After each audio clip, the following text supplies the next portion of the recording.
Hello everyone, in this video I will show you how to restore deleted contacts on Samsung Galaxy S26.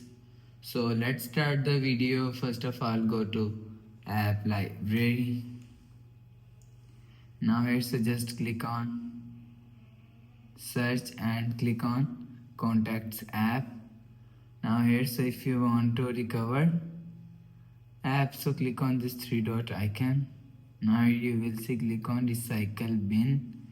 So if you want to recover contact, so click on restore.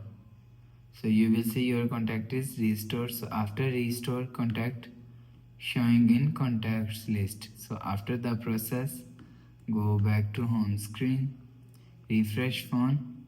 So that's how you can restore deleted contacts on Samsung Galaxy S26.